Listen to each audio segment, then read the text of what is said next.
Welcome to a Trucker's Mind podcast. I'm Eddie McGee. It's your boy K Things. And we're back, man. Episode 348. Yes, sir. Let's get right into it. Mike Tyson, Jake Paul. Let's talk about it. All right. Last night we witnessed a 58-year-old Mike Tyson fighting Jake Paul. Jake Paul, what is he, 27 or something like that? Mm-hmm. Yeah, he's a cockface. Anyways, I'm not going to, slander him like that. But yeah, well, there's so much to say about this fight. I think one of the most unexpected things of the night was Mike Tyson's ass cheeks being out. I have no fucking clue why that even happened. He's like, yes, I'm ready to do it. Thank you. Turn around and his ass cheeks are out. And there's a bunch of grown men in the room, and everybody's too afraid to tell Mike Tyson his ass cheeks are out. Well, it's a locker room. It's a locker room, but I'd still be like, hey, Mike, your ass is out. Mike will come back with probably some weird philosophical response. Like, we all came into this world butt naked. Why should I wear clothes and hide who I am? I'm like, oh God. All right, Mike. The crazy part is that happened after he was talking to his son.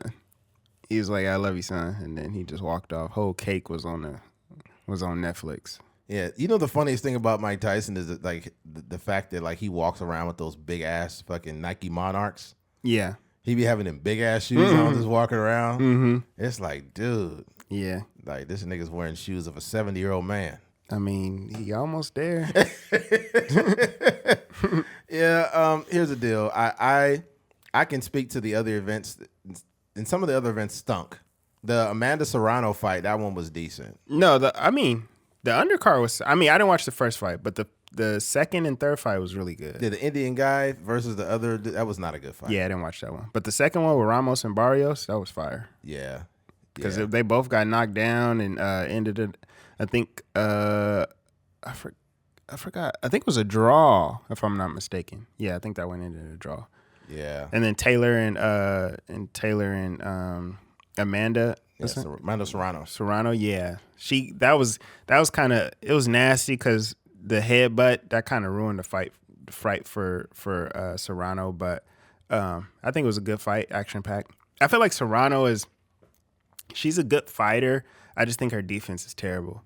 So as much as she be dishing it out, she just be getting punched in the head too much. And yeah, that's kind of what it looks like. But yeah, yeah. But look, man, I'll say this: this is a living example of why professional athletes should protect their money. Now, I can't speak directly to any of Mike Tyson's financial woes, but I will say that getting punched in the head at 58 years old probably could be avoided. I think that. I don't know where he is. I think maybe it was the payday. Maybe it was just the payday that made him come out of retirement. And he also had that other fight with Roy Jones. Roy Jones, yeah. So I think that what's happening right now is society is getting like tricked into like buying into nostalgia. And I think nostalgia is great, but endings are also great. And I don't think we need to see our sports heroes in situations where they're like looking terrible. Because imagine you trying to put Michael Jordan on the court with somebody that's not even a professional, right? If you got Michael Jordan in shape and you put him on the court with somebody that was maybe like 27 and he played like a rec league or something, and then Michael Jordan just fell down and like hurt his ankle or something, it would be sad. Right. Yeah. There was a video of this guy on TikTok and he said his dad was rooting on Mike. He's like, "Come on, Mike, do it for the old guys, do it for us, man." And at the end of the fight, that dude, his dad, like had tears in his eyes, bro. Yeah. Like, because you got to understand what that means. Mm-hmm. Like, the significance of this is if you were alive in the 90s and you were, like, old enough and you seen those fights, you understood how dominant Mike Tyson was. And in the 90s was some of the era for some of the most dominant athletes of all time. Right. Mike Tyson was knocking motherfuckers out. Like within a minute. He was like 19, 20 years old knocking niggas' dads out. Mm-hmm. You know what I'm saying? He's like, I don't care who I got to fight. I'm going to fight anybody. Yeah. But yeah, man, it was. Yeah, that's the thing. Yeah. Like the sad part for me is when you're watching this fight, right? And we know Mike Tyson is Mike Tyson. It's right. Like it's Muhammad Ali and Mike Tyson when people really talk about like the greatest of all time, right? And that's like for the old heads. But when we talk about when you look at his highlights, right? Iron Mike Tyson, and they got him, like you said, 19, 20 years old, 21 years old, coming out the tunnel with, like a cut up sweater, and just some shorts on, like already sweating, ready to go. Nobody accompanying him, just him, Dolo, going out there, just a warrior. And, the highlights of him just knocking people out, the youngest heavyweight champion ever, all these things. They're showing all these highlights, and then they fast forward it to today, and you just see him, the gray hair on his face, and it's just a little, he was in good shape. He had, for his age especially, he was in really good shape. But just seeing him out there in that capacity, it was definitely sad for me. I was just hoping that he just survived and, he was able to go home with his family, because that didn't look good at all. I'll say this. The thing that scared me the most is this. Not even scared me the most. I don't know how much Mike Tyson was holding back, because when I watched his training and the way he looked quick and the way he was hitting, it didn't look like old Mike, but it looked like Mike was still very dangerous. Mm-hmm. And I wonder how much he suppressed himself during that fight, because when he fought Roy Jones, it was the same thing. It was just like, just a friendly event. It wasn't nothing serious, but I really believe that Mike Tyson Unleashed would fuck up Jake Paul very badly. Like, nah, I'm dead serious. I'm talking about within the first round, he would have knocked him the fuck out. No, it's different, dude. We never seen him fighting nobody. All the clips that they show was just him punching a bag. I've been in the gym, like with Mike Dallas. Yeah. I've been in there, right? And there's this guy, it was like some Hispanic dude. He was like lightning fast. Like you could just hear he was hitting the pass, pop, pop, pop, pop. It was just like you would be like, oh, Mike might be in trouble. And then Mike Dallas getting the ring with him, and dude is leaking. Like within the first round, just nose leaking. He had my God. Yeah. So it's just like, that's hitting the pads is not boxing. So it's like a quarterback completing every pass in practice, and then the game starts, and he's just fucking. It's like 7-on-7. Like, there's no pressure. You just standing in the pocket, you delivering, you can see everything, no defensive linemen and all that stuff, and then you get into the actual game, and it's pressure, it's people around you, people's arms and stuff. Yeah. So I think Mike, I think like somebody was Roy Jones, and the good thing about that fight is that Roy Jones was on the panel, so he was able to kind of speak to what it feels like for a 50-something-year-old man to be out there, and even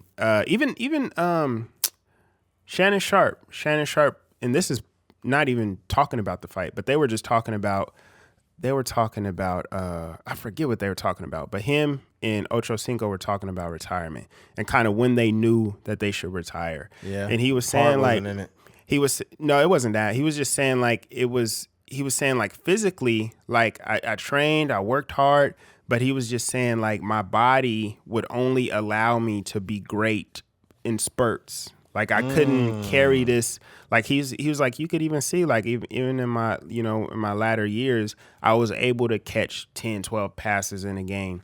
But it was like I wasn't able to consistently do that because my body didn't allow me to do that. So I think that same thing with Mike. You could see in the early rounds, he threw a couple punches where he was like, okay, this might be a fight. And then as the fight went on, it was just he was like Roy Jones was saying, the brain knows what to do. And you could see splashes of the peekaboo style in there, but it's just the body, that connection from the brain to the body is just not as sharp as it used to be. Yeah, he mentioned that he felt he said he didn't want to embarrass the sport anymore. Mm-hmm. After they asked, the post interview, mm-hmm. He's basically he didn't realize how much his heart just wasn't in it anymore. Mm-hmm. It just wasn't there. And he is older. But what's funny about Roy Jones though is he was repeating the same shit. He was like, I don't know, man. I don't like his legs. I don't like his legs, man. You look, oh, there go that leg again, man. He ain't got much longer. He ain't got much longer. I'm telling you right now. He ain't got much longer. Yeah. Like, well, what's that thing he do with his mouthpiece? He got his mouthpiece out. What he doing with his mouthpiece? That was the sad part. It's like Roy Jones don't want to hear nobody because the commentator, the other told guy, him. He said, he "This was is like, common," he would do that all the time. And obviously, Roy Jones he's just a boxer. So Yeah. I mean, I'm sure he's seen all of Mike Tyson's fights, but he's also a pro athlete himself. So he's not watching every detail of like the thing. But yeah, the guy was like, I just don't want to argue with you, but I just want to tell you again, he's done this for his whole career. He told him in a very commentator voice, like, I would hate to argue with a Hall of Famer, but this is a very common thing that Mike Tyson has done during his career. Yeah. He's like, oh, okay. I don't know. The mouthpiece is but not making me. Mouthpiece, Yeah. I don't know what's going on with that mouthpiece, though, man. It's coming out. I don't know. It's coming out. He biting something down there. Yeah. It's like, man, I don't like his legs. So between I don't like his legs and they should make a fucking doll of Roy Jones Jr. Like, you pull the cord. I don't like his legs. I don't like his legs. I will say though, I think a lot of people is roasting Rosie Perez online. And I think she did good. That's why you can't really listen to the internet because I'm like objective. Like I don't have no disdain towards Rosie Perez. I think she's a good actor and stuff. Yeah. But I was like, she's extremely knowledgeable. Yeah. Like she was knowledgeable about different aspects of boxing and, different behaviors. And, she was like, even the undercard, she was like really in it. Like she knew like certain details. She knew different techniques and things like that. She knew the boxers. So, I was like, yo, I don't even know how they found out that she was a fan of boxing. I wonder if she could fight too. Maybe. I mean, as much knowledge as she has, she'd probably be, working out and stuff like that. So I would love to see Rosie Perez on some more, fights and stuff. I would like to see her too. Yeah. And I noticed that when she wasn't certain of something, she would like almost form it in a question to the other like commentator to get more insight. So I thought that it was dope that she would like know when to like defer and talk to them. Yeah, it was. I think it was a good collect. I almost wish. I like Roy Jones, but I almost wish that Andre Ward was actually on the calling the fight, and then Roy Jones was probably like. They should have took Roy Jones' mic after a while. Yeah. After that fifth, I don't like his legs. Yeah. It was like, God damn. Like, all right, now we in the fifth round right here. We got see, already doing his legs already. The legs already doing it. Them legs about to go out. Spread that right leg. That I don't like the way that right leg look. That right leg remind me of the table at my grandmama's house back in the day. The leg was always broken on that leg on that chair. That's what Mike Tyson's leg looked like. Like, all right, Roy Jones, we fucking get it, man. All of a sudden, you become an expert in legs. Like, come on, Roy Jones. Yeah, that's funny, man. I don't know, but yeah, like I was saying, I think I went into it very. I'm not gonna say I was hopeful or optimistic. I don't like his legs. I wasn't optimistic that Mike Tyson would win. He's just 58, so it just doesn't really make sense. I thought possibly there was like a little bit of hope for him, but I think once the fight started and once I seen how he didn't really have the conditioning and everything, and that's what I was thinking. I'm not one of these like people that think that everything is boxing is rigged and everybody's taking a fall for money and all these different things. Mm-hmm. I think that if that fight is rigged, it's not rigged in a way where like, hey, punch me here, it's rigged in a way where it's like Mike Tyson is 58. Like, this is just it's a money grab in that sense. Absolutely. But I think that I'm not going to say that Mike Tyson was holding back or anything. Sometimes I feel like he was.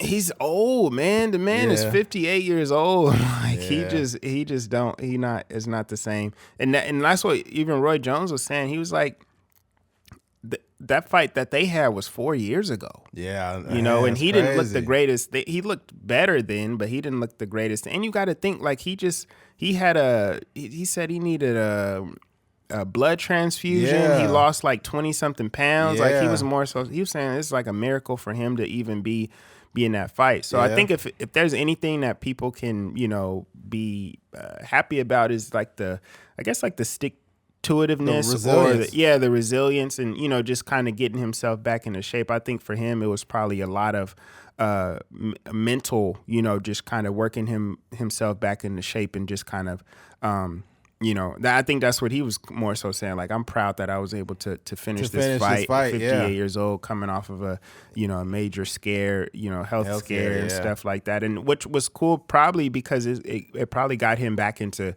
better health and in better shape. Because who knows what his day-to-day life is? Because he could probably be eating not the greatest things and probably not working out as consistently. Mike Tyson had a consistent diet of ears. No, man. I was just thinking about Roy Jones, that song he had. I smoke, I drank, I'm supposed to stop, but I can't. You remember that song? That's Roy Jones? That's Roy Jones, nigga. That's Roy Jones. How the rest of it go? It's called Body Headbangers. Oh, dang. Yeah, that's him. That nigga said I smoke, I drink. Yeah. That's comedy. All right, I'll go right to it just to confirm. This is Body Headbangers. Yeah, I remember that. I do remember him having a single. Yeah. Roy Jones, that's crazy. Let's go right here. It says Body Headbangers, Roy Jones Jr. presents. Yep.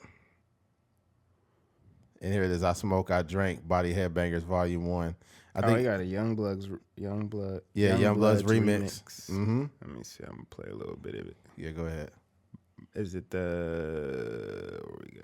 Yeah. He got I Smoke, I Drink, and then he got Body Head Anthem. Those are two different songs. Yeah. But he own them, though. Be doctor. That's the one you talking about? Let's welcome him Body Head style. Yep. Oh, it's not his song, though. No, it's not his. He own it, though. Yeah, I got you. I was like, dang, Yeah. I thought I could have sworn that was somebody I else. smoke, I drink, I'm supposed to stop, but I can't. I'm getting punched. I like in the his head. legs. I like his legs looking good. Do it big then. Bow, bow. Do it big, nigga. Bow, bow. Look at them legs, nigga. Bow. I don't like his legs. I don't like his legs. His legs. His legs supposed to stop, but they can't. And his mouth, he keep falling out. He biting on his glove. Oh, this nigga Roy Jones is crazy. Oh, man, that dude turned around and Roy Jones and said, I would hate to argue with a Hall of Famer, but this is a very common thing that Mike Tyson has done his whole boxing career. He's like, all right. That he didn't. He didn't even acknowledge that he was wrong the whole fight. And what's so cold about the way Netflix did it? The coldest thing. The nigga went on there with the post-fight interview and was like, "Hey man, what's up with the bite? What's up with the glove biting?" He was like, "Yeah, they've been doing that for a long time." That nigga Roy Jones nowhere to be found.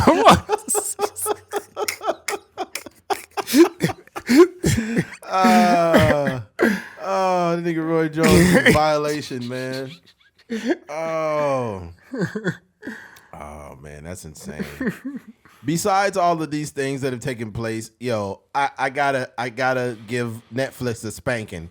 Oh yes, yeah, Netflix they dropped the ball at a time where they have one of the biggest events going on, and people were. I don't know if they broke Netflix or whatnot, but some people are like, I didn't have any problem with Netflix. It worked fine for me. I'm not talking to you. Yeah, some people saying, I don't have a problem with my Netflix. I'm like, okay, motherfucker. Well, most of the world is having a problem right now. It was freezing up a lot. That shit looked like, you remember Mike Tyson Punch-Out back in the day? Yeah. The video game? That shit started looking like the real Mike Tyson Punch-Out. It was all pixelated and fucked up. Yeah. I'm like, dude, this is not cool. And they're supposed to have an NFL game like on Thanksgiving, I think, that's on Netflix. Yeah. So if you got an NFL game, like that's not okay. You guys, is it Thanksgiving or is it Christmas? I can't remember which one it is. It's one of them holidays. It's one of those holidays, but I think so many people were watching Netflix. And mind you, I think that Jake Paul knew what he was doing by getting certain acts, not certain acts, but certain fighters. They had an Indian fighter, and India is not known for having boxers, but they had a professional boxer out of India. You're gonna break that thing. There's gonna be so many people from India watching that fucking fight. Yeah. Because that whole Bollywood and the India, that shit is real, homie. Mm-hmm. So I know that they were crashing that site for sure because there's tons of people watching that fight. that undercard. And then on top of that, you got Mike Tyson. But you know, I was at work, and when I after I got loaded and I stopped for a while to watch the fights, I'm like, dude, what's up with my Netflix? It keeps timing out. It keeps shutting off. What's going on? And then I go online and people are like, yo, my Netflix frozen. You know, hey, my Netflix ain't loading up. It ain't working. Oh, it's delayed. Yeah. I think it's good and bad, right? I think it's bad because our watching experience, I would say when the fight got going, it was okay when Mike Tyson's fight was going. But it was like a lot of that, like you said, it was loading. I had to back out, I had to go back, you know, and you know, when we were not watching it live, like up to the moment, then it was okay. When you went back a little bit and rewound it, then it played a little cleaner. Yeah, my sister said that. Yeah, so that's probably what more people were experiencing, because I didn't know anybody that was watching it live that had like a clean feed. Yeah, I don't know, man. Netflix, you're giving me Blockbuster vibes. You better step it up. I think, but I think that I just think that, you know, they probably weren't able to prepare and see like how many people were going to be tuned in, right? You know, this is the first. At first, earlier in the week, I was like, oh, this is like a pay-per-view thing on Netflix, and then I was like, oh, this is free on Netflix. So, once I found that out, I was like, yo, it's easy. Like everybody got Netflix already. They just got to turn their thing on, and I think that. You know, obviously they would have wanted it to be a smoother, you know, as far as like the feed went, but in terms of just the impact, the cultural conversation, like you can't replicate that. You could replicate that on a different platform, but the thing with Netflix is, you know, Netflix is worldwide. And Jake Paul and Mike Tyson are like huge draws. So that's no pun intended, but but they like, I don't know. It just makes me wonder like what's next, you know, because a lot of people can't do what Jake Paul did. He's just such a huge celebrity. And obviously Mike Tyson, he has that whole 1980s, 1990s like fan base still, you know, running with him. But like, man, I can only imagine like what type of other fights they're going to put. And I think the thing about it too, we got so used to this pay-per-view and the box office and things like that. One, Jake Paul and Mike Tyson, they broke the gate number, which the gate is the actual physical, you know, sales. They broke that being in the in AT&T Stadium. And then also they were able to garner more attention. So it's like, you know, remember back in the day when like people used to watch fights on like ABC, you know, they used to be sitting in front of the TV and just watching it like, you know, without having to do the whole pay-per-view, or they're listening to it on the radio, or, you know, it was like such a bigger deal. And I think that's partly because just the way TV and stuff was set up. And then it changed when like Floyd and Mike Tyson and all these people, they were doing all these pay-per-views, and HBO came into play, and, you know, they were making money that way. But I think it would benefit boxing as a whole if we didn't have to pay $80, $85, $90 every time we wanted to see a really good fight. That's crazy. You know, if we could watch, you know, imagine us watching Terrence Crawford and Canelo Alvarez on Netflix. Dog, that would break the internet. You know what I mean? Like that's box office right there. Damn. Yeah. You know what's crazy is pay-per-view in the 90s is wild. It's like epic, because back then people would order the pay-per-view. It would be like, you know, whether it's like Oscar De La Hoya or Mike Tyson or whoever. And back then I remember it was a neighbor that lived like near my aunt years ago. Yeah. And he had one of those big screen TVs in the 90s. And if you're familiar with a big screen TV in the 90s, it was like a large square box. And it had that screen. And the screen wasn't great. You know what I mean? But for that time, it was like a huge deal. And the bottom half of the TV was just one huge fucking speaker. Remember that? And he would take his TV and put that motherfucker outside, and he would order the pay-per-view, and all his friends would show up with beer and shit. They would give him money. So they was paying him to watch the fight. I was like, this is crazy. Yeah, that's how you used to do it back in the day. Yeah, that big old flat screen. Yeah. No, it wasn't nothing flat about it. I mean, not flat screen, but big screen TV. It's a big screen. And I looked at the prices of the big screen TVs in the 90s, nigga, that shit was expensive. I bet. Oh, bro, I think it was like over $2,000 in the 90s. God dang. Let's see. Big screen. Somebody was selling one day. I was on the east side with some of my friends, and we were filming. I forget, we were filming something, but dude came by and he had the big screen TV like on a skateboard or something like that, and he rode by. He was trying to sell it, and I was just like, "Nah, dog, I don't really got no use for that TV. Like, what am I gonna do with that?" Yeah, bro. Some of the prices on this shit back then is just insane. I seen one 1991, a 27-inch RCA color TV cost around $770. That's expensive. In 91, a 27-inch TV considered a large screen and cost around $500 to $700 in 93. They was pimping niggas back then. Yeah, people was buying that on credit too. Yeah, that's crazy. How much did a big screen cost in 93? Says that's the 27. No. I'm talking about like a 50 in the 90s was crazy. Oh, here it goes. Remember, TVs weighed over 200 pounds. A look back to TV trends over.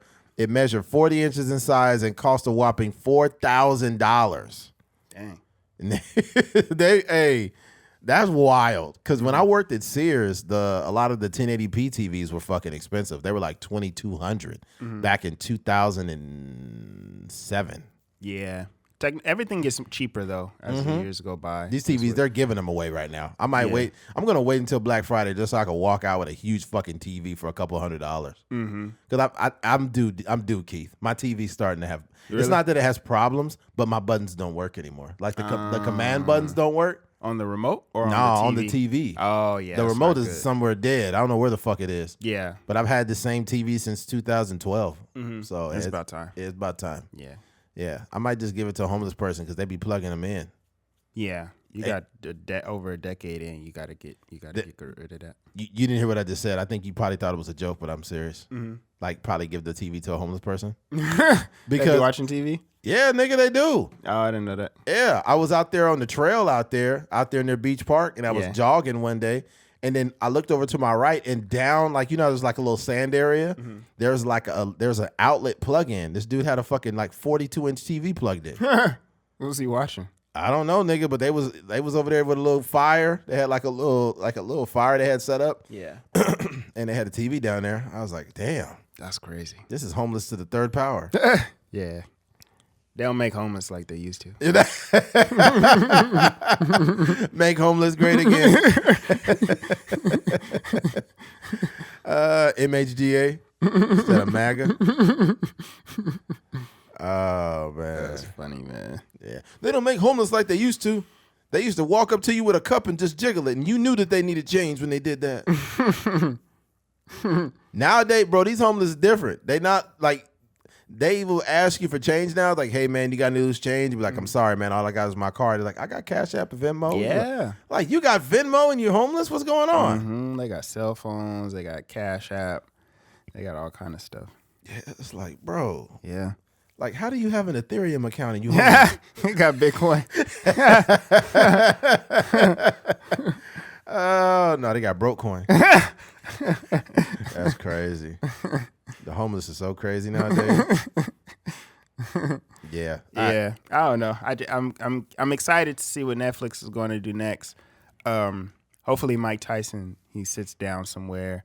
And I hope he doesn't fight again. I think you said something like that was really, really powerful is, we don't want to see, when an athlete that was at the peak of their sport, when they reach the precipice, whether that's a championship, a belt, whatever the case may be, a World Series title, we just kind of want to be able to imagine their greatness. We want to have these conversations like, dang, what would happen if Mike Tyson and Ali got in the ring? Right. What would happen if Floyd Mayweather fought Sugar Ray Leonard? Like, we want to have these like barbershop conversations that we know will never happen.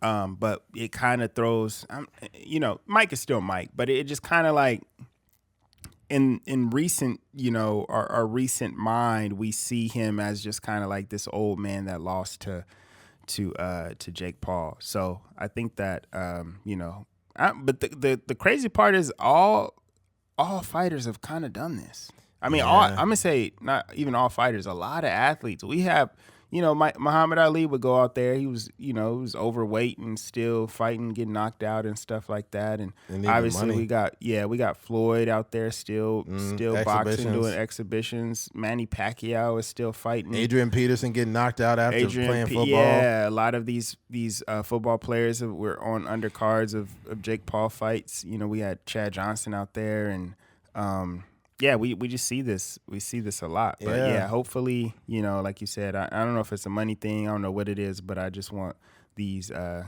think some of it, like some of the younger guys, the 40-year-old athletes. Chad Johnson's supposed to fight freaking. He's supposed to fight James Harrison. Yeah. James Harrison is a monster. I don't know if you want to do that, but I don't know if he could box though. Right. But, yeah. I know Chad got a little hands. Yeah. I mean, he got knocked out, so I don't think he.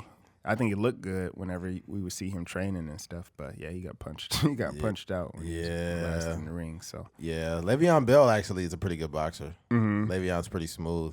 Yeah, he knocked Adrian Peterson the fuck out. Yeah, god dang, man, he knocked the Sonic coins out that nigga. I seen about 15 coins on the ground after he got knocked out. That's how you know, like the majority of people can't really fight that well. Nah, man. When we see these athletes, football players, Frank Gore basketball got players. put down. Yeah, when we see them get in the ring and they, we like, dang, he been stiff arming people. He got 2,000 yards rushing and he just get punched in the head and he fall. That's how you know not everybody got hands like that. Nah, absolutely not. Yeah. Nah, not at all. Mm-hmm. Yeah, especially some people that take up boxing classes, all of a sudden they think they can fight. It's like that's not how it works either. Mm-hmm. You need to have be very fluid for one. Mm-hmm. There's some people that go to boxing classes and shit, and the trainer is more or less just like, if they're not like a real boxing coach, they're just like wanting you to just get cardio. Right.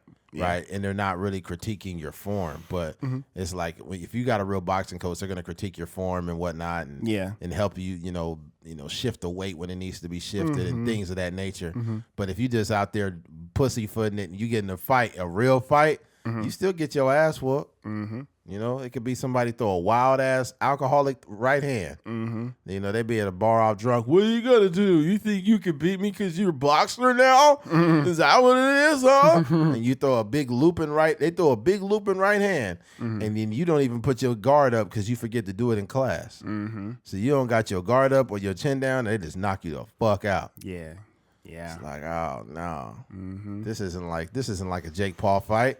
Yeah. You know what I'll say? I don't think that, whenever Netflix was fucking up, though, like the shit was freezing, there were other platforms licking their chops. And it wasn't Prime Video. It wasn't all these other streaming. It's literally probably a streaming company that's, rather new. They might have been around a year that we haven't really heard of. And they're coming up and they see this and they're doing the groundwork for that to not happen to them. It's no different than Blockbuster when they were going down and Netflix was literally a small company hoping to merge, and then Blockbuster said, "No, we're good, buddy. You stay over there." Yeah. Mm-hmm. So hey, man. But that's the thing. There's not too many events that have they saying maybe 40 million, 70 million viewers on there. I don't even know how you prepare for that, I don't know, because man. There's no football game that got that amount of views. There ain't no basketball game. There's no sporting This event. was internationally viewed. Yeah, it's just people from everywhere. And I'm telling you, people don't realize what probably broke it was all the viewership, not only around the world, but especially in India, because they were legitimately watching that Indian boxer. Mm-hmm. And it's like an event. It's like when in Japan, when they watch Shohei in the World Series. Mm-hmm. When that Indian boxer was in there, they were like, "Meeny hana huli huli baka like na, baka haka haka like na." Nigga, you think I'm playing? You didn't see that at the end? Nah, I didn't after he won the fight, they had that shit blasting. I didn't see his fight, no. Bro, after the fight, they was blasting that. Doo-doo, doo-doo, doo-doo, doo-doo, doo-doo. That shit was going crazy. I was like, see, this is what's breaking the fucking Netflix right now. The viewership, man. Yeah. Yeah. That's crazy, man. Yeah. Somebody gonna be like, hey, when Eddie did that, that was racist. Yep. And I'll be like, they got a real song. From Punjab DMC. You might want to listen to it. Yep. All right, man. Let's get off of this. All right, switching gears. Moreno Valley Unified Teachers' fate uncertain following an anti-Trump rant in classroom. This guy is being very liberal, and let's see what he says. All right, the Moreno Valley Unified School District Board heard from the public Tuesday about the Valley High School teacher who was placed on administrative leave after a profanity-filled lecture to students after Donald Trump's victory. Several students defended the teacher, while a number of parents called for him to face serious consequences. Supporters of the critics of Moreno Valley teacher who was placed to leave after profane anti-Trump rant in class clashed over fate, blah, blah, blah, blah. All right, the Valley High School teacher called the president-elect a rapist, draft-dodging coward during a lecture for his AP history students on November 6th. He told them Black and Latino voters didn't support Kamala Harris because she has a vagina and a uterus, and claimed that Latino voters who support Trump want to be white. Dang. So it's like you gotta watch that, man. That You gotta watch yeah, that. That's the thing. Like, I think that there's after that happened, after he was placed on leave, which I don't imagine he's going to come back. No, probably not. The kids are protesting, like asking for him to be brought back. And it's hard to say because when you're a teacher and you become tenured, you dang near gotta like murder somebody to get fired. But I think that when you're it's one thing to say like, man, which you probably shouldn't even say. It's one thing to say like, I'm a liberal. I didn't want Trump to win. I wish Kamala would have won, and just kind of have that kind of peaceful, intelligent, mature conversation. But he kind of sounded unhinged. Yeah, he was very unhinged. Yeah. Which in any situation when you're a teacher, you should be the adult in the room. So when he's out there, profanity laced things, and I think the different districts have different, policies when it comes to talking about politics. Some people like have it written in stone, and some people just have it, some people just kind of have it like a strong suggestion. Right. He's a history teacher, so you can't really tell him not to talk about politics, right? Because that's part of what he's teaching. I just think he's just like, it's just low emotional intelligence. Absolutely. Like you're losing your job because Donald Trump is president. That's crazy. And I just think that's just a dumb space to be in. I think I can understand, why the school would, act the way they did, because when, at least in our situation, when we're talking about, my situation, I don't think there's, like I said, I don't think there's anything written in our contracts or anything that says that we can't, say, X, Y, and Z. But it's like what do you call it? Like an unwritten rule, if that makes sense. It's like after after Donald Trump won the election, I went to work and I didn't no adult said anything about the presidency. They didn't say nothing about the energy in the room. They didn't say nothing. It was just like it was another day. The only people that, mentioned it were some of the kids. But as far as like the adults, like didn't nobody say anything about it. And that's how it should be, and I just think that this teacher specifically, there's always going to be situations. Most of the situations is going to be when you have, I think it was another situation where a kid was wearing a MAGA hat. And the teacher got mad and, called security and told him to get out of the classroom. And then in this situation, he, Donald Trump. So it's just like I said this when we talked about Donald Trump winning. It's like, don't let nobody get you off your square. Yeah, that's ridiculous. It's like Donald Trump is the president. You can't do nothing about that, which in this situation could be even worse. You could be unemployed and Donald Trump could be the president.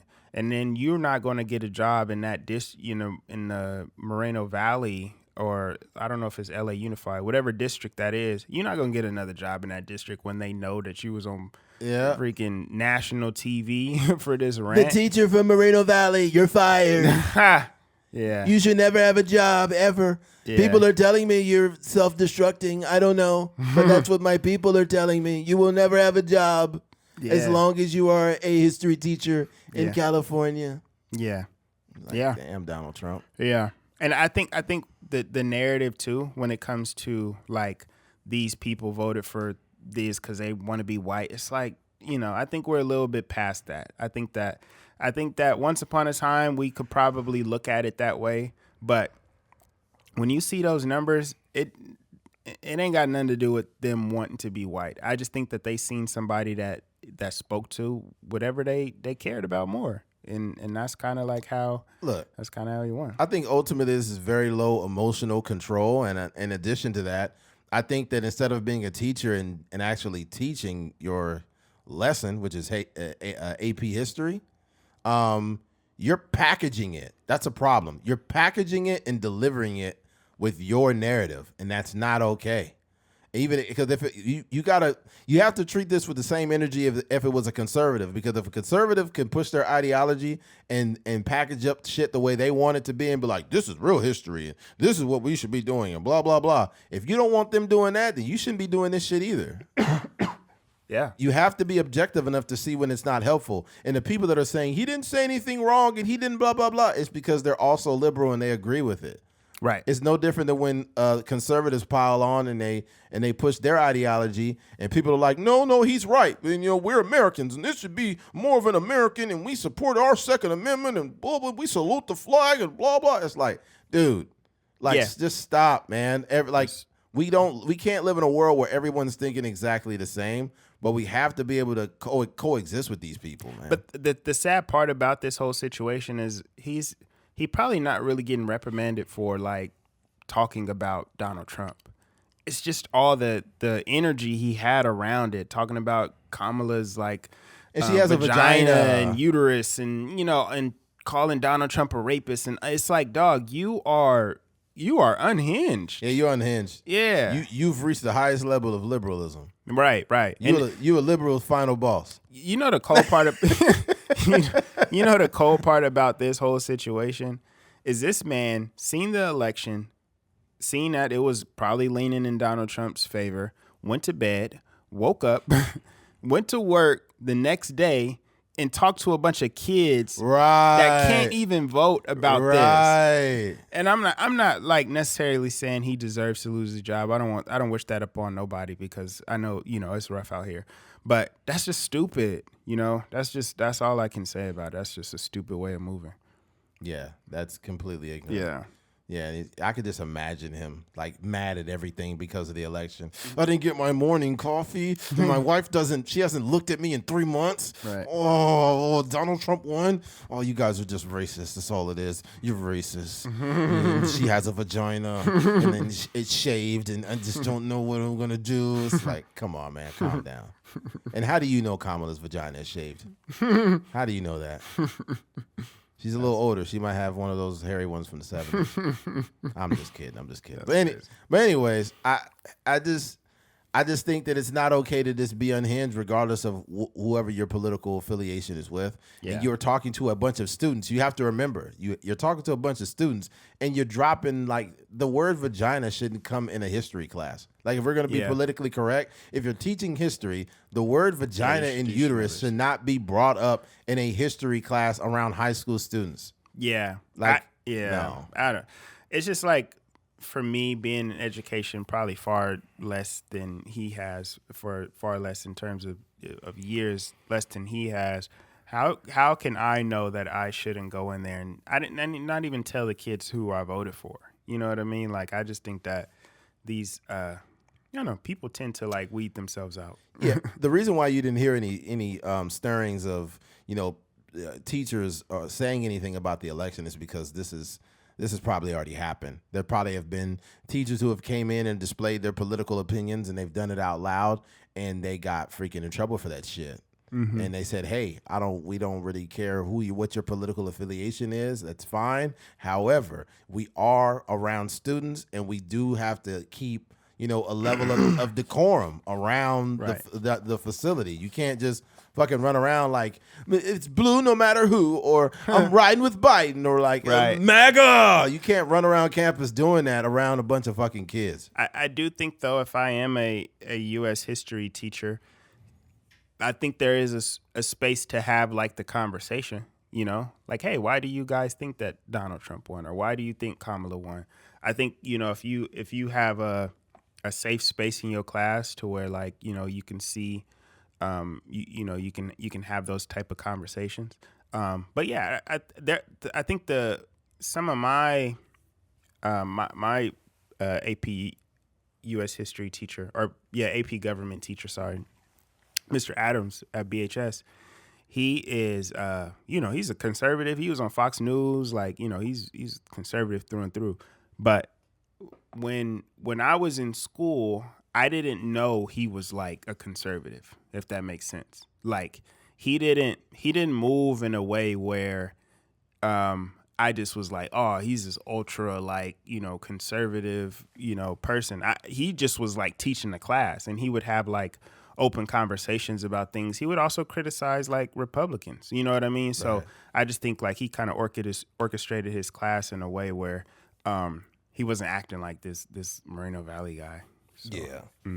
I think at the end of the day too, man, you got to look at you got to look at all these politicians the same, bro. I don't know how much they care about us, for one thing, and two, like, you got to focus more on living your life. At the end of the day, bro, we're all going to die. We don't know how much time we're going to have on this planet. And you don't want to be the guy that was ranting about the president of the United States. Like, you are blessed to have a job, and you're going to squander that opportunity bitching and moaning about the president. We just watched conservatives for 4 years bitch and moan about the current administration. Now we're going to watch a bunch of liberals bitch and moan about this new administration. And also, what we're going to also watch is the lack of objectivity, because whether you're liberal or conservative, they don't really give the new administration credit for anything.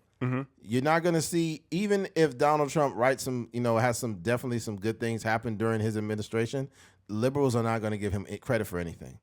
They're just going to beat down the narrative that he's a racist and that this is this and this is that. It doesn't matter what the fuck he does. Just like when Obama was in office, they were like, he's not from America. He's a Muslim. Look at him. And it's like, what? Yeah. But the thing about it is, like, the people have spoken. Yeah, it's over now, yeah. Trump won by a landslide. So it's like, y'all can save that for, 4 years from now, 2028. Or whatever. Yeah, they was at the UFC 309 last night. They were going off for Trump, man. Fucking John Jones did his Trump dance, and he was pointing at him. And I will say this, though, and I don't want to oversaturate this with political talk, but I think that I find it hilarious now that you see like Nick Bosa after the Niner game making a statement with his MAGA hat, and then you see like John Jones pointing at the president, giving him a dance, and then you go on Twitter and it's a bunch of people like, America is back, we love this and that. But wasn't y'all the same motherfuckers that said keep politics out of sports, Colin Kaepernick, and shut up and dribble LeBron, but all of a sudden y'all sucking Trump's cock? Yep. Like, you gotta learn to stop this shit, and you gotta learn when you're not the one being objective. Because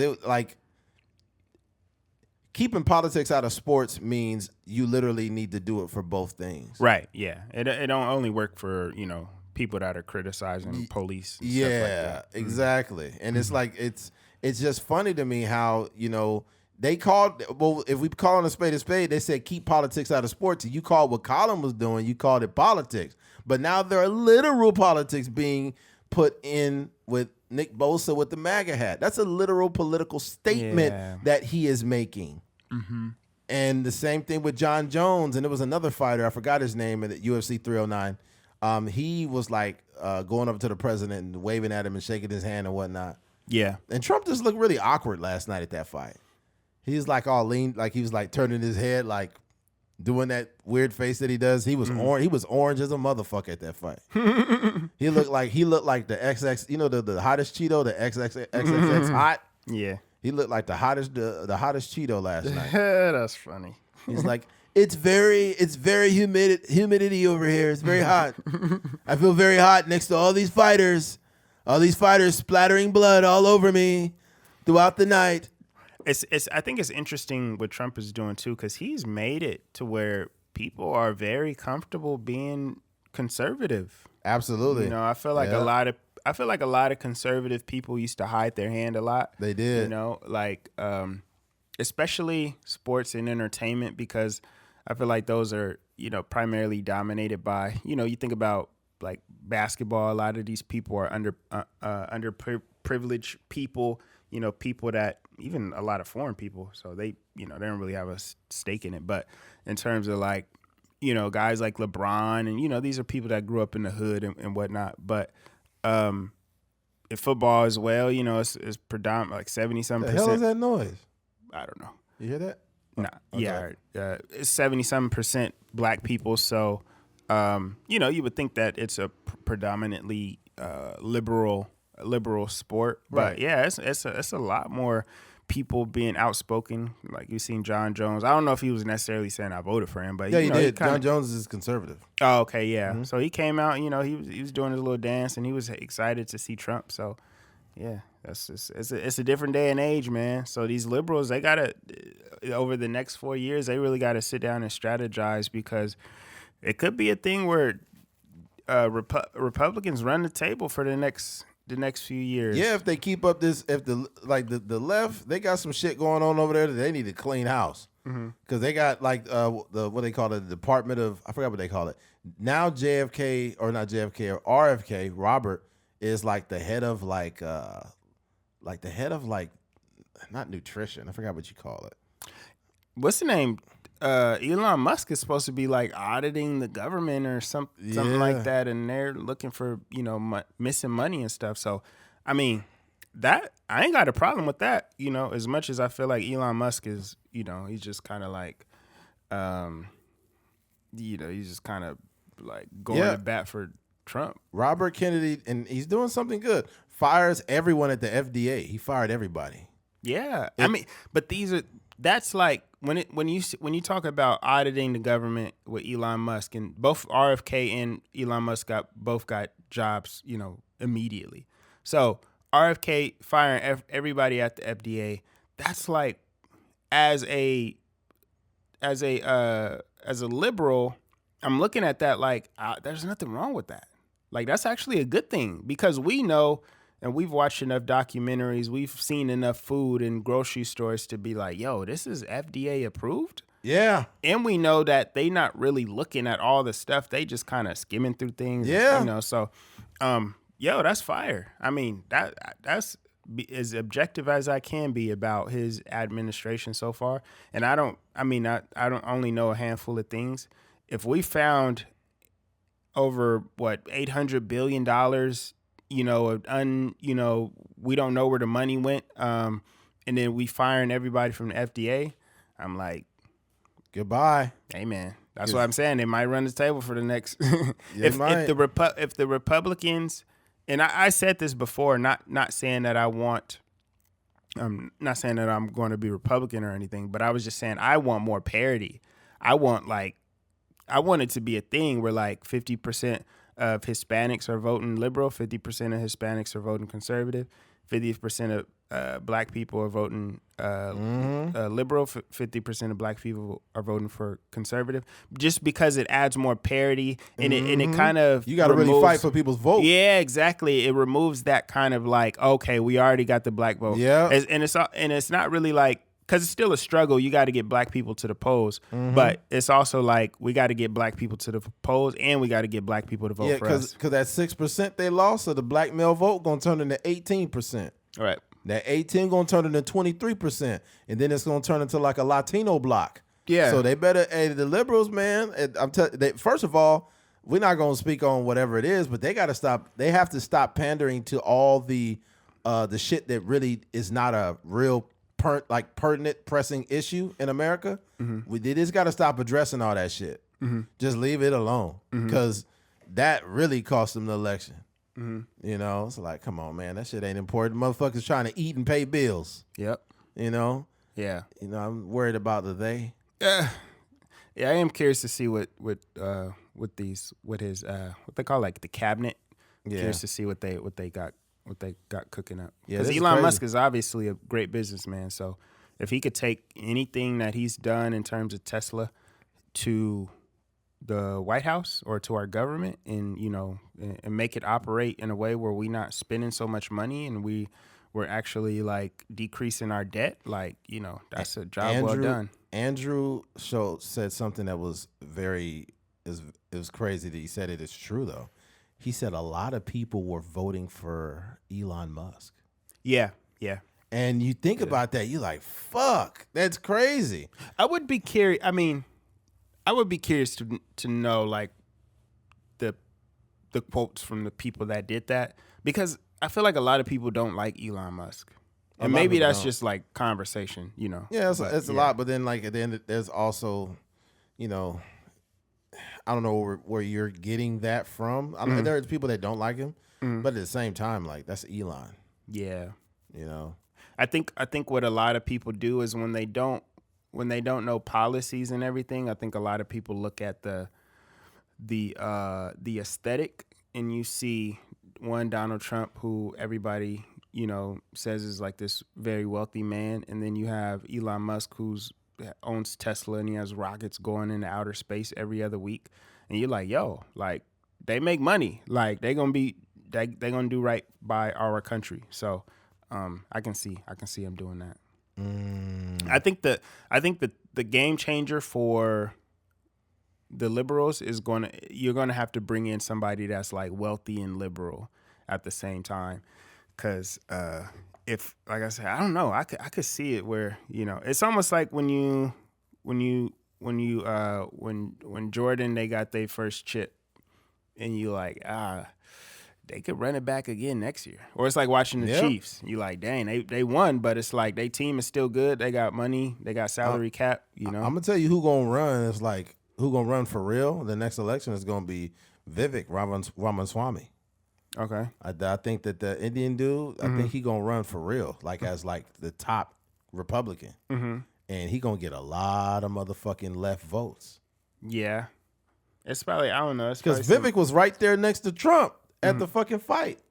Oh, okay. They was all there. It was fucking RFK was there, Vivek, the whole little gang was with Trump last night. Yeah, I think a lot of them are lobbying for a position. But yeah, I think they I'm sure they got something in the works. Mm-hmm. Yeah, they saying Gavin Newsom might run for the Democrats. Gavin better he better rally the troops then.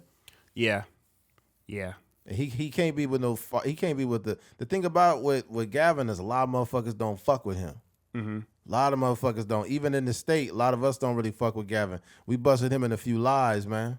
the COVID thing. Yeah, the COVID thing. He not even abiding by his own goddamn regulations during COVID. Yeah. He's somewhere with multiple families eating dinner, and his wine business was considered an essential business during the pandemic. I wonder why, Gavin. Yeah. I wonder fucking why. Yeah. I don't know. It's just we haven't had I don't know. We haven't had anyone that was really likable. I feel like Gretchen Whitmer is another one that people like though. I'm not too familiar. Gretchen's from Michigan, Detroit. Oh, from Michigan. Mm-hmm. Okay. Yeah, Gretchen. They got that song called Big Gretch. Yeah, she was also on the Breakfast Club too. But yeah, okay. She's like, a lot of people like her. Mm-hmm. But I like me. I hate to say this, and I don't want to use the whole she has a vagina and nobody's going to vote for her. But I just don't know how progressive we are. Mm-hmm. And if somebody is to run as a woman, I think Gretchen Whitmer would be at the top. Mm-hmm. But as far as it's looking like Gavin, because Gavin did go on Fox News and he ate them up when he went on there. Yeah, when he went on Fox, he ate them up that day. Yeah, but yeah, I still don't care for him. But I think we reached the final destination of this political conversation. All right. And me and Keith really don't dive too much into it because politics is very divisive. Mm-hmm. And it's like, yeah, we'll move on. But yeah, switching gears. To another politician, actually. Switching gears. Rudy Giuliani starts a fundraising page saying that he can't buy food after checking account was seized. Now, we know that Rudy Giuliani has definitely had some low moments, but this one is probably the lowest. Let's see. Atlanta. It's apparent that former New York City Mayor Rudy Giuliani is feeling the pressure after a court ordered him to turn over all his possessions in New York apartment to two former Fulton County election workers who he defamed after the 2020 election.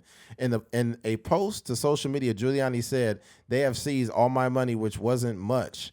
I need legal representation against these evil people. I can't buy food," is what he said, in quote. Well, welcome to America, Rudy Giuliani. Right. And there was a lot of people, especially people back when you were running things. A lot of those black and brown people that you were during the stop and frisk era. All right. Yeah, those people, they probably didn't have a lot of food either. Right. Mm-hmm. And there's a lot of Americans in today's world that probably work full-time jobs. And they don't have a lot of food either. So just welcome to America. Mm-hmm. All right. Also, I know you're full of shit. Because as a person that doesn't have any money, how the fuck do you still have security? This guy still got dudes walking with him. He's still getting chauffeured around talking about he doesn't have any money. You think?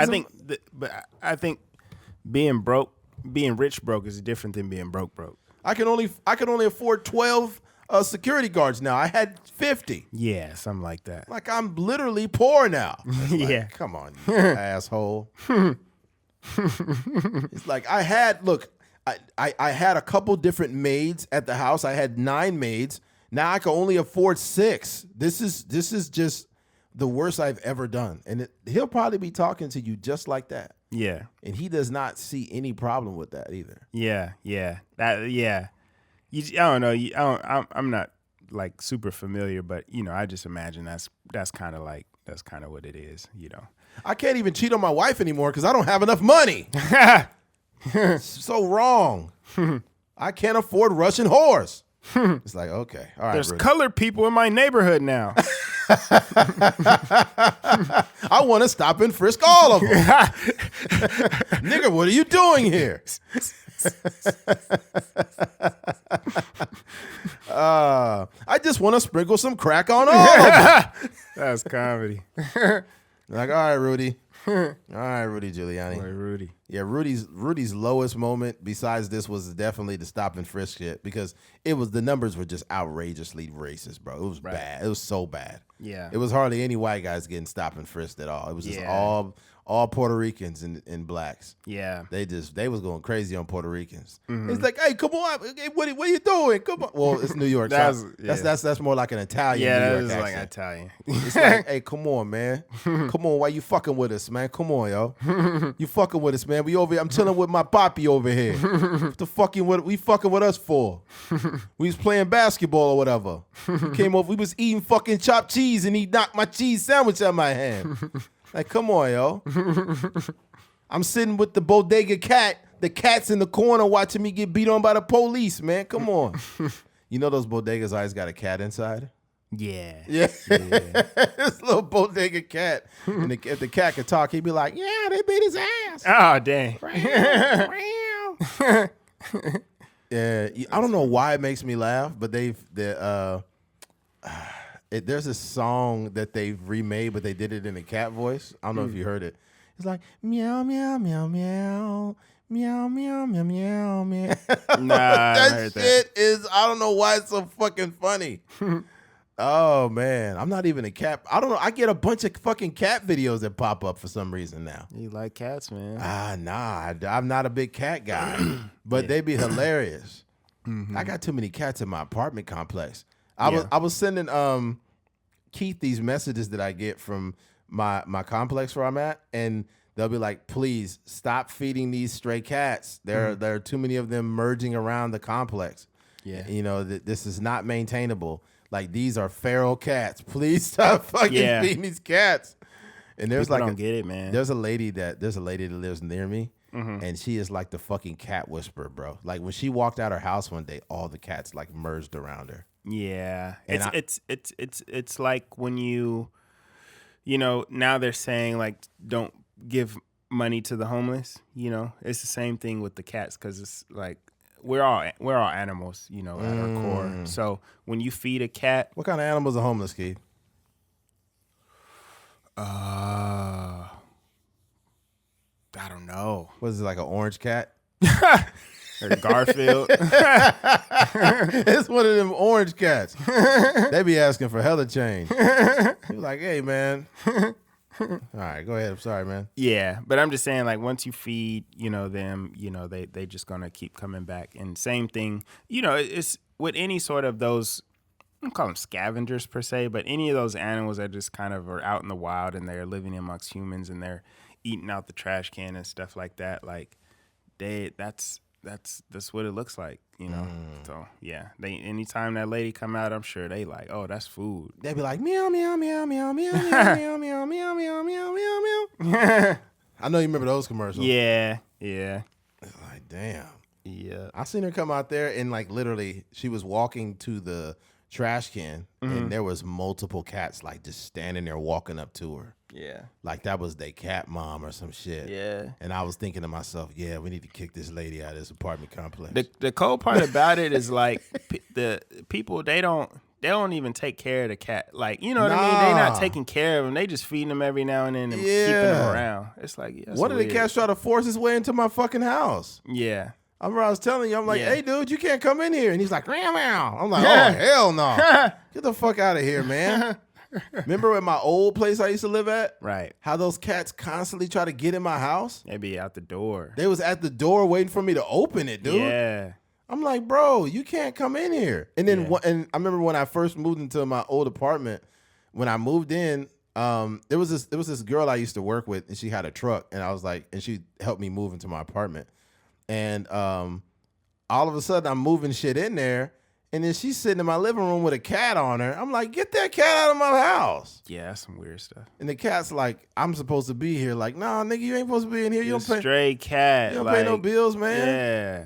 That's some wild. That cat been licking cat ass all night long. Yeah, been in the dirt, all kind of stuff. Yeah, That's crazy. If you see what animals do, you will never like let them lick you in the face. It'd be cats just licking cat ass. I seen one cat like literally eating ass, and the other cat was like liking it. The other cat's arching their little butt up and everything. And he was like, meow, meow. That cat was eating pussy. That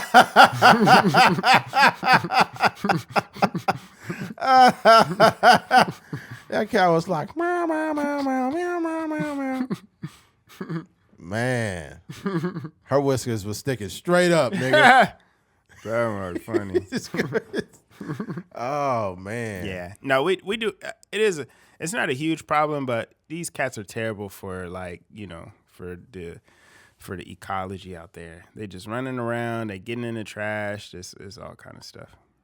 They be on your car. If your car is like, you got paw prints all over your car.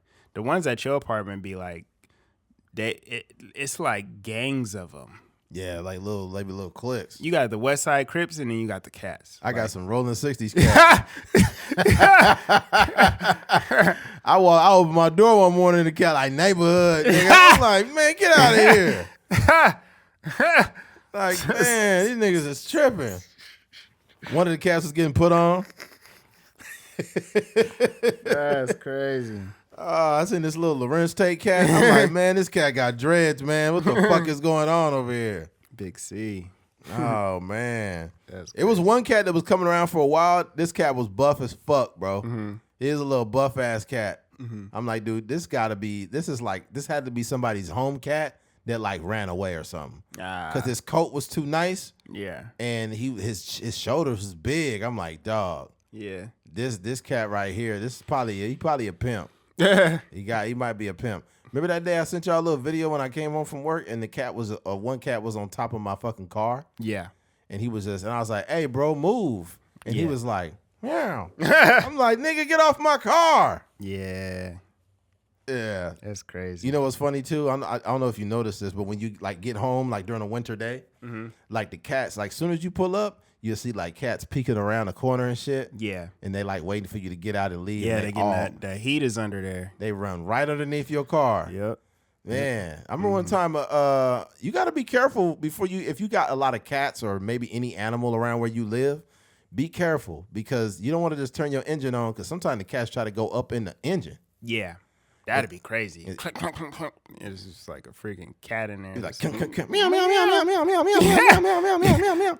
You know how you start your car and it's like, it'd be like, meow, meow, meow, meow, meow, meow, meow, meow. Dang, you got a blended up cat in there. God damn. That's crazy. That's like, dang, it's like, I love animals in general. So even if it's like, I'm not a big cat guy, but I still love animals. Mm-hmm. I don't want animals to be hurt, but like, I got to be able to start my car, man. Come on. Yeah. I don't want to have a fucking catalytic converter. Dang, that's crazy. Did you see that iguana that was in our front yard? Yeah, that was somebody's fucking iguana, bro. Yeah, that was crazy. Yeah, that was crazy. That mug, we come home from church and then that mug just was strolling through the front yard. I'm like, yo, what's going on? Damn, you couldn't grab it, huh? Was it pretty big? Yeah, it was decent size, like from head to tail, like probably it like was long. You know, that's not just an animal that runs around the neighborhood. That's somebody's pet. Yeah, that's what I was. That's kind of what I got, but I'm like, where did it come from though? It had to come from like maybe the neighbor, you know, our backyards touch, like one of those people. But I was like, I'm not picking this up, and I also am not like super familiar with everybody to be knocking on everybody's door, like, hey, who is this? Or but those pet, like I said, I love animals, but there's like a difference between people that like animals and like pet people. Mm-hmm. Pet people are like, oh my god, the pet looks so sad. It's like it's just a pet. The pet didn't look sad. It don't look sad. It's like he just looks so lost. He probably so excited. Sad. Like, nigga, I'm out of free. Here. I'm tired of being in this cage. I'm free. I'm tired of eating. I was tired of eating chicken every day. I was looking it up though. I think like in Florida and like they're everywhere, bro. Yeah, it's like sometimes it invades people's yards. So it's almost like they were caught. Like you would have to call pest control or something. Yeah, because like the ones out there are not like them little. The one you had, they're like fully grown. What do you call them? Komodo dragons or like iguanas? They're fucking massive. They're massive and they jump on trees. Oh, dang. Oh, my God. They're so big. And then this one dude, he grabbed one and brought it in his house, but it was fucking huge. Yeah. Like when it was like, okay, the dude probably was like maybe 5'9" or 5'10", and that shit was like half his body. God dang. Yeah, and it was heavy too. And it had them claw feet. Yeah. I'm like, dude, I would have never grabbed that shit. Yeah, that's crazy. Yeah, I don't trust that. Couldn't be me. Nah. Yeah, that one that strolled through our yard, I took a couple of videos and I let him do his thing. I ain't got. Hopefully he's still out there strolling. I don't like to give too many random pets a chance because, you know, animals can fuck you up too. You got to be careful. These are wild animals. Yeah. Like, you know, I'm not, you know, and I'm also not no Captain Save-A animal. So even them cats, you better watch your ass because cats can attack. And when cats attack somebody, nigga, it's vicious. Mm-hmm. It was this video of this dude that got attacked by a cat, and it's not supposed to be funny, bro, but then I watched probably 15 straight minutes of cat attacks, nigga. I was dying. This one dude, he walked into a room and he's like, just chill, bro. Just be chill. Please, just be chill. And the cat was like, meow. So the cat jumped up and just clawed him. He's like, get off. Yeah. And then the cat, once the cat fell down, he just went straight fucking feral. He jumped up and scratched him, and the dude was like, oh, hell, oh my God, oh my God. And the cat, he couldn't get the cat off. Yeah. Cats they're fast, they're aggressive. I'm not necessarily not saying they're aggressive, but their claws are sharp. You know? So yeah. There was this one dude that he got a PlayStation. You see that video on Christmas? The video of the dude that got a PlayStation on Christmas, and the cat attacked him for it. No, bro, pull up cat attack on Christmas, bro. Mm-hmm. Pull up cat attack on Christmas, and the dude was like, I got a PlayStation. Oh my God! And the cat just fucking attacks him, bro. It is the most wild. Anybody listening to this right now, go to YouTube or go to TikTok and put in cat attack on Christmas. And the guy is so ecstatic that he got a PlayStation. And he's like, I got a PlayStation. I got a PlayStation. And then the cat just says, fuck you and your PlayStation. You about to get bit. Let me see. Yeah, it's got it. I got a PlayStation.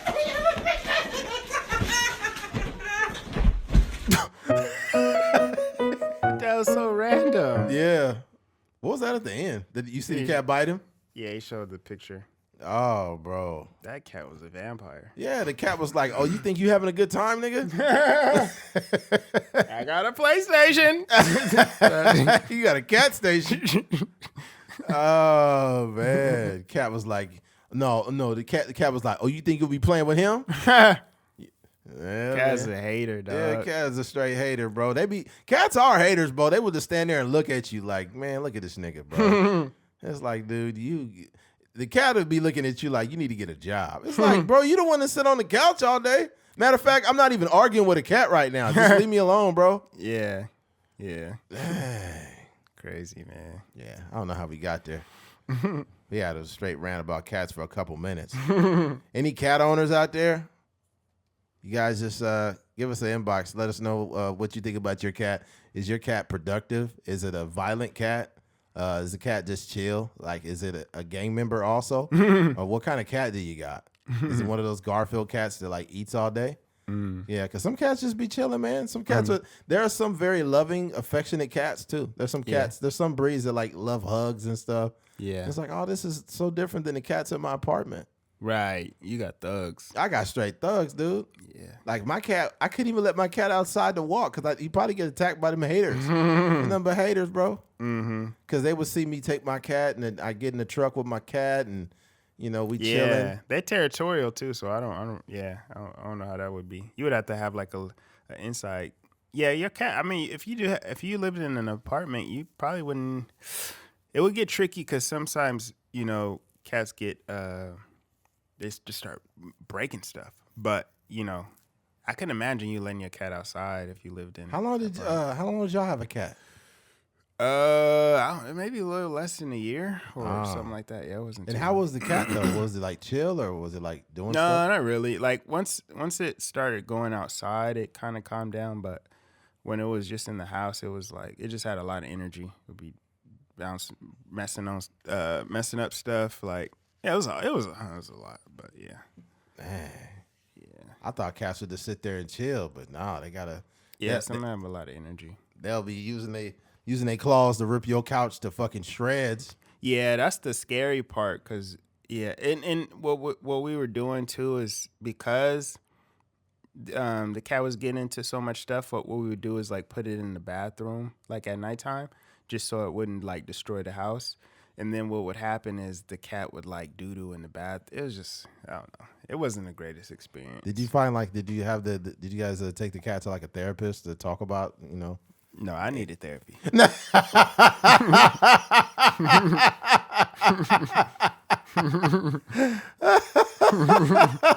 I think cat would be in a therapist like, meow, meow, meow, meow, meow, meow. It's like, nigga, you the one that's mad? I had to clean your shit up this morning in the bathroom, motherfucker. Yeah. Hot doo-doos, too. Oh, man. Yeah. Cat shit is the worst, man. Yeah. Cat piss. Terrible. Hey, cat piss is the worst. Yeah. That shit. Oh. And it was like, I don't know what the process is for them doo-dooing, but it was like flung everywhere. Like, what? It was disgusting, dude. Yeah.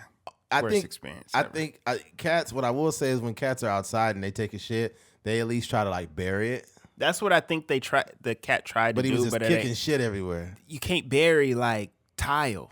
You know what I mean? And cat shit in pebbles, so he had a bunch of pebbles everywhere. Yeah, it was nasty. Oh, man. Damn. Well, I think we can move on from that. I'm sorry, people. Sorry. Switching gears. Michael Strahan. Michael Strahan breaks silence after national anthem controversy. Michael Strahan. This is not controversy at all. It's just one of those things where people are making something out of nothing. Recently, Michael Strahan opens up after he was criticized for the way he stood for the national anthem on Sunday afternoon during Fox special football coverage from Naval Base, San Diego. The Star Spangled Banner was played, and while the rest of the teammates on the television were seen with their hands over their hearts, the ex-Giant held his hands interlocked near his waist. Some criticized Strahan for this, and he said the coverage has spilled over so much that he had to address it on Instagram. He admitted on a post on social media page that he was not protesting anything, that he was caught up in the moment before realizing that he hadn't placed his hands on his chest. Strahan was asked for Comment by Daily Mail reporter outside his house with the Good Morning America host grabbing and throwing away the journalist's phone. So the thing about it, I don't blame him for being mad. I think that he also mentioned that his father was in the service for many years and how he's been supporting troops for years. So he's not protesting anything. However, I will say this, and I can say this, and this is when you gotta pull the race card. I don't like pulling it, but I gotta pull it now. If Michael Strahan was a white man, this wouldn't even be a conversation. But because he's black, they're making an assumption that he's having a protest of this because of Colin Kaepernick taking the knee. They're just like cross-referencing this and that. And like, oh, he must be protesting because he's black and he doesn't want to have have his hand over his chest for the national anthem. And it's like, stop. Can you please stop reaching for controversy, please? Mm-hmm. Please stop doing that. Because I can guarantee you, if it was just like if it was a white guy his age, ex-NFL player, this would never be an issue. Yeah. The thing about it too is, in my opinion, that's not disrespectful.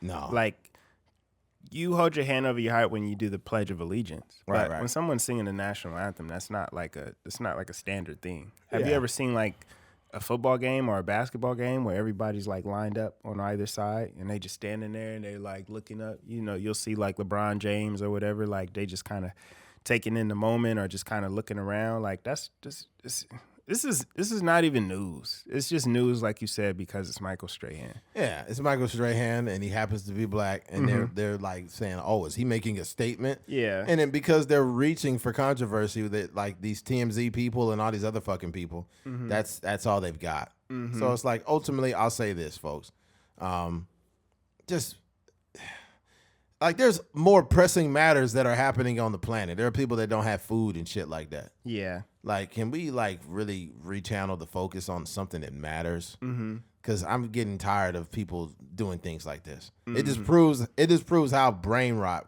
like how much brain rot that is out there. Yeah, we got a lot of mushy brain people. Yeah, mushy brain activities. It'll be some shit like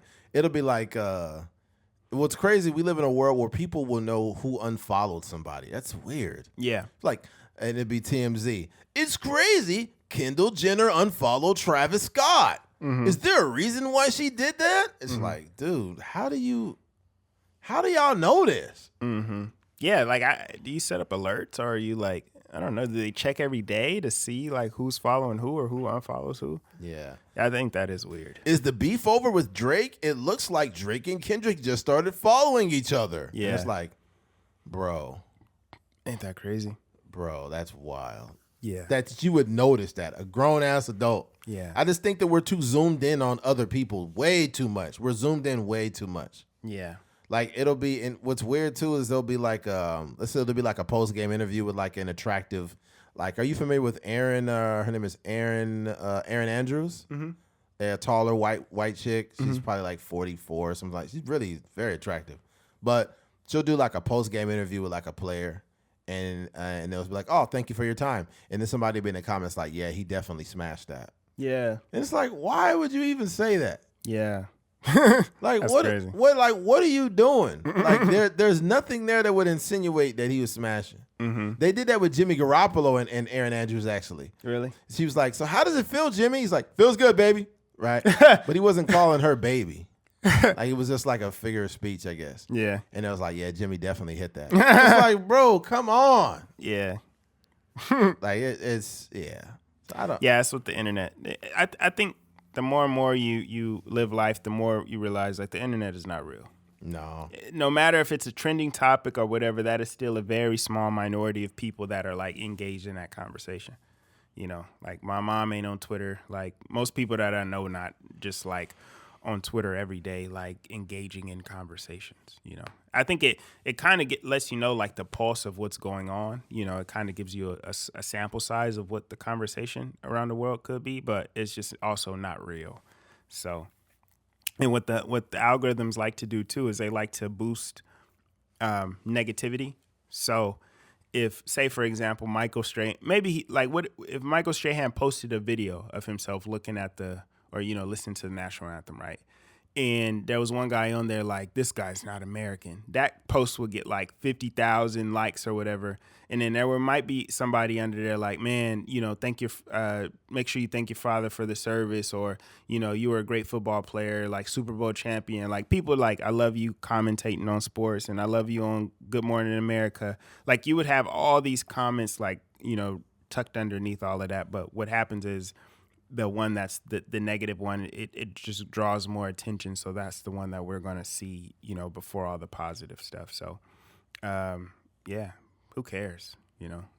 Michael Strahan he not losing no money for this. I don't think nobody at Fox or whatever networks he work on is tripping. He's still getting money, and he still got a gap. Yeah, shout out to Mike, man. And not a whole lot else I could say about that. It's just people. I would really encourage people to not be so fucking zoomed in on what celebrities are doing, or anyone else, because it's actually very weird to be that overly familiar with somebody else's life. It's not okay. Yes. All right, switching gears. Let's close it out here. Make this one quick. Kellogg's faces protests over dyes in foods. Breakfast cereals, to be more specifically. Okay, you remember waking up in the 90s, the 80s or the 90s or, the early 2000s, and you wake up, you have your favorite cereal? Well, it was chemicals. All right, hundreds of people gathered outside of Kellogg headquarters in Michigan on Tuesday calling for the company to hold up its promise to remove artificial dyes from its breakfast cereal sold in the U.S. Nearly 10 years ago, Kellogg's, the maker of Fruit Loops and Apple Jacks, committed to removing such additives from its products by 2018. In the U.S., Fruit Loop ingredients include red dye number 40, yellow dye number 5, yellow dye number 6, and blue dye number 1. And this shit is not okay. A food activist, Vanny Harry, also known as the Food Babe on social media, spoke to the crowd of demonstrators at the cereal giant's offices in Battle Creek on Tuesday. I'm here for the moms, all the moms who struggle to feed their children healthy food with added chemicals, she said. In response to the protest, Kellogg's insisted its products are safe for consumption, saying its ingredients meet the federal standards set by the Food U.S. Drug Administration. Well, that's because you bought them, motherfucker. That's why. And you don't mind us being poisoned by food because you've already bargained our health already. This shit, it's funny how you drive by McDonald's or any of these places and there's a small sign to say that the ingredient or things in this food can cause cancer. Why are we eating food that could potentially cause cancer? Why? And why is it even legal? Just because it's just the freaking FDA. That's why I am kind of glad that, RFK is in there as the head of that, because he's going to kick a lot of that shit out. And also, here's the thing that's fucked up. In America, like even the soda's fucked. Because in Mexico, have you ever had a Mexican soda before? Yeah. Like a Mexican Sprite or a Mexican Coca-Cola, that shit be fire because it's cane sugar. Yeah. In America, they use fructose corn syrup because it's cheaper to produce, and they don't have a problem feeding this cheap bullshit. Yeah. Right? Also, with this cereal, in other countries, the dyes that they have come from natural colors. Like, beta carotene, they use like actual vegetables for coloring.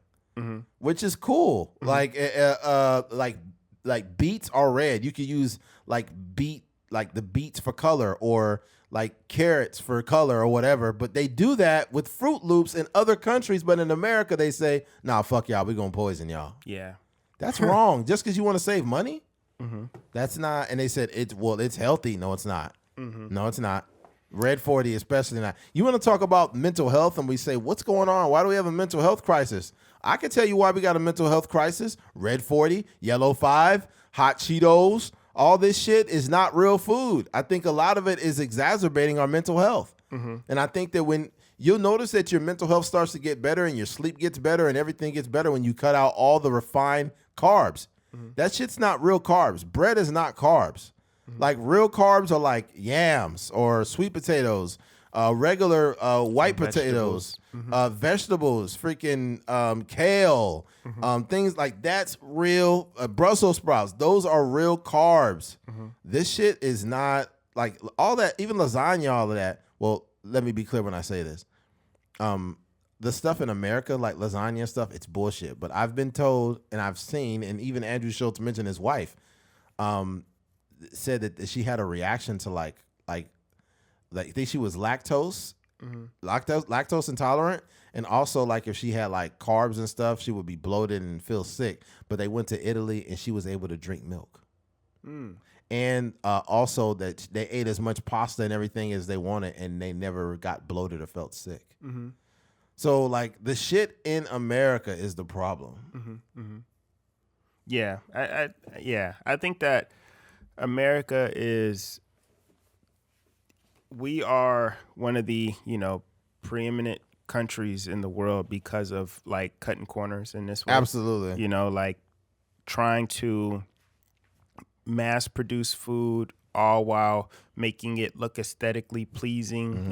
We don't want our ground beef to be brown. We want it to be like a bright red color. Right. Same with our, chickens and like you're talking about cereals and everything. We have this infatuation with like the aesthetic of how something is supposed to be instead of like how it's supposed to taste. Like they're putting all these preservatives on the fruits and vegetables so that it lasts a little longer. And some of it makes sense because we need food to last in order to actually be able to sustain the amount of people in America.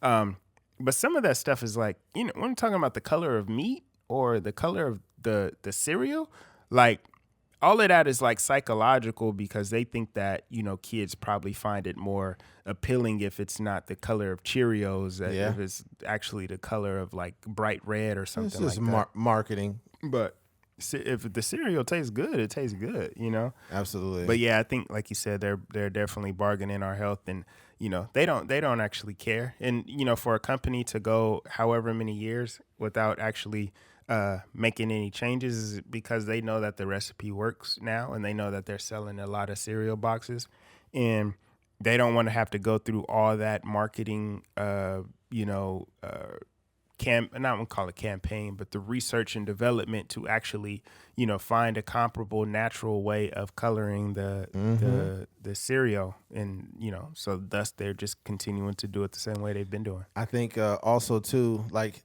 if you read your ingredients on your food, the food that has the least amount of ingredients is oftentimes the most healthy for you. It's because it's got the less bullshit.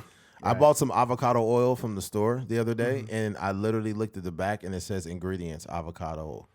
That's how it should be. Like, it just said avocado. That is how it should be. I was like, oh, shit. I went and bought this salsa from, I was over at Target, and it was like, you could tell it's like not a local brand, but it's a small brand. And I think it's called Lupita's or something like that. And it was like green verde sauce. And I looked at it. That shit said like 5 or 6 ingredients. That's it. Like real ones though, like the what is it? What do you call those green things? Tomatillos, onion, and some whatever else, and like jalapenos or whatever. And it said like salt and something else, and I was like, "Oh, this tastes good." And then I looked at another brand, and that shit had hella ingredients. I was like, "God damn." Yep. Makes sense. Like, man, this is so wild. I think too, if you're able to, like with your food, simplify it, and you have I don't know, let's say you have chicken breast with rice. Like even the seasonings that you use, you need to read the label, man. If you got garlic salt, the only it should say garlic and maybe like little parsley flakes or something. It shouldn't be a bunch of bullshit in there, dude. Yeah, that's real. I think we definitely need to start looking at those labels, and I think it's it's dope that these people are putting the pressure on the companies because we got to do something. And I think I'm curious, like you said, I'm curious to see what RFK is going to do with his role and what that does for us as a society in terms of our food consumption. So. Let's do something different, man. Yeah. We've been doing the same thing for a very long time. I don't even eat. I love cereal, but I don't even eat cereal anymore. Like, if I have cereal, I do it very sparingly because there's tons of sugar and carbs in it. And when you're a bigger guy or just a person that's watching your weight as well, you don't need to have cereal because it's packed full of shit. If I do, I have simple stuff too. Like I have Chex Mix. I love Chex Mix cereal. It's so fucking good. Have you ever had it? Yeah, I like Chex. Yeah, the cereal though. Yeah, they got new brands too, like or new flavors. They got maple that's a new one. So they got Yeah. that, I like the honey one. that honey one's fire. They got peanut apple. butter. They got apple. They got the plain one. Like that shit is fire. What? Hey, matter of fact, since we're on cereal, what's your favorite cereal, bro? I don't really have a favorite. It just depends on it depends on my mood. Like some days I like I call it like the old man cereals. Like I be getting like some of the Bowel Quaker movers? Oat. Yeah, I be getting like the Quaker Oat. I forget what they call it, but they're like Mini wheats, frosted mini wheats. no, not frosted mini wheats. Like I'll eat those sometimes, but it's like I don't know. It's just I can't think of the name of it, but it's just like one of those like old man cereals that I like sometimes. I get it with like brown. It's like brown sugar, and What? I'll have to find the thing for you. It But ain't, yeah, it ain't grape nuts. no, not grape nuts. Honey bunches of oats. No, not honey bunches of oats. You said it's an old man cereal. I'm naming No, all it's of them. like Quaker. It's a Quaker Oat cereal. I'll get it for you. It ain't cream of wheat. No. Damn, nigga, what you They're eating? called cereal squares. They're called oatmeal squares. What, nigga? Yeah. Yeah, that's some old nigga shit. Yeah, I like those. Brown sugar, fire. You got to try it. So I'll eat those I'll sometimes. pass on that Morgan Freeman.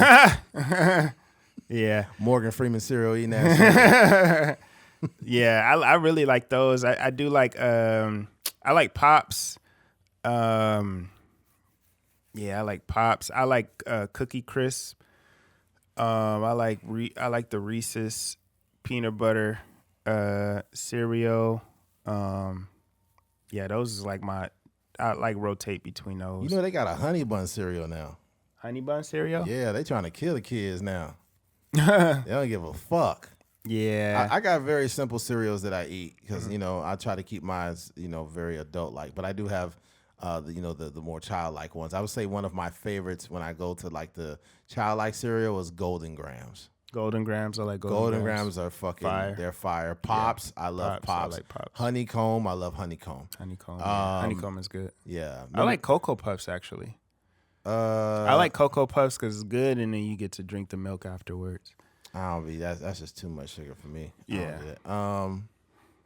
But when I'm talking about like my grown man cereal, like my grown man, like Kashi, the Kashi brand, those are decent. They got like You talking about oatmeal squares? Kashi is on the same level. Nah, I don't know that you eating some straight old nigga cereal. Kashi is good. It's more of a health conscious cereal. Yeah. So Kashi, or I'll have Honey Bunches of Oats isn't bad. They got another cereal that's like it's called something zero keto, I think it's called. I can't remember what it's called. But they make good cereal. It's just like more of a low carb cereal. It's got like, almonds and stuff. It's pretty good. Yeah. And then there's what was the other one I just told you about? Honey Bunches. Yeah, I think it's pretty much it. It's not a whole lot of healthy options. Oh, Special K got some pretty decent cereal too, Special bro. K. Special K. I used to, for some reason, when I was a little kid, I never got Special K cereal because I thought it was for women, bro. That Big OK looked kind of feminine, so I was like, I don't know, that cereal not for boys. I can't have that cereal. Right. And it's like, but Special K, they got some bomb ass. They got like these what do you call it? Like the chocolate flakes. That shit. They got almonds and that shit fire. They I do mess with frosted mini wheats. So I'll eat that sometimes. That stuff will clean me out though. Like It's too much fiber. Yeah, it's a lot of fiber. I think the worst cereal that I've ever, like the cereal that literally just annihilated my bowels, has to be Life cereal. It was some Life. Oh, Life. I like Life. I had some Life cereal. It was like the wheat version, and like that shit went in and blew out, dog. Just cleaned you out. Yeah, it didn't give me life. That's for goddamn sure. Yeah, that's my mom would buy that a lot. So I used to eat that a lot. The cereal that I don't fuck with raisins at all, and even the thought of it just made me like, ugh. Raisin Bran. Oh, I'll smack some. I like the Raisin Bran Crunch. That I'll shit. eat that because it's like it's Raisin Bran, but it got like more granola in there, so it's like a little crunchier. But yeah, I'll eat that. I'll eat, like I said, I love me some like old man, cereal. Read the newspaper type vibe. And Wheaties. I've never been a Wheaties person. Wheaties. Wheaties to me are not that bad. They got I like those cereals that weirdly have just enough sugar. Yeah. Like I like a lot of sugar, like candy and stuff. But Wheaties taste like the 1920s. yeah, it tastes like slavery. Yeah, well, no, that was a little further back, Keith. It's more the modern world now. Yeah, but I think I also like oatmeal. I like the little packs. Yeah, them packs is full of sugar too. Though. Yeah, I know they're not the healthiest for you, but they're just super convenient. Like something to to eat real quick. But yeah, I've seen a lot of people say that they're not great for you. There was a brand that comes in packs, but they're low in sugar. It's 1 gram of sugar per pack, and it's like cinnamon and I think it's like cinnamon and something else, and they're pretty good. Yeah, I try it out. Only problem is they got flaxseed in them, and there's nothing wrong with flaxseed, but that shit make you move your bowels, man. Yeah. I mean, it's one thing. I do eat fiber purposely for that reason to, have good bowel movements. Yeah. But goddamn, I got somewhere to be in life, man. Yeah. Sometimes I'd be at work and I'd be just like, dang, the bell rang. I gotta have you ever heard your stomach out loud? Like you're just standing somewhere and it's like, yeah. You like, damn, what is that? Yeah. So only when I'm hungry though, not like I gotta doo-doo. I don't know if I mentioned this on the pod, but me and this young lady we just got done having some relations, and she was just laying on my couch, and we are just watching a movie, and then I think I still had my pants down at the time, and then my stomach said, and she was like, Eddie, you need to get something to eat. Oh dang! Swear to God, swear to God. She was concerned. Yeah, she was concerned, and I just put my pants up. I was like, yeah, you're right.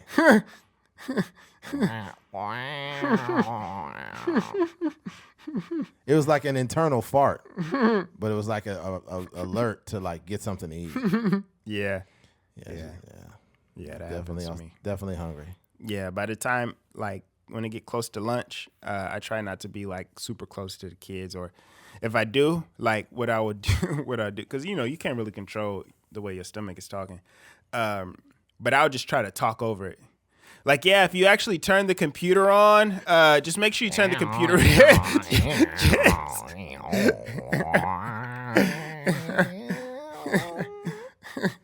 Why are you yelling at me? Yeah, that happens for sure. Imagine your stomach start cussing like, oh, bitch. Donald Trump is a he shouldn't be president. That's what the teacher should blame it on his stomach. With like a very liberal stomach. His stomach was like, JD Vance. Oh, that's so crazy. Oh, man. That's crazy. Man, let's get out of here, man. All right. right. Hey, folks. Well, if you made it to the end of this episode, we appreciate you. Thank you for listening to A Trucker's Mind podcast. I'm Eddie McGee. Boy K. Things. We're out of here. Peace.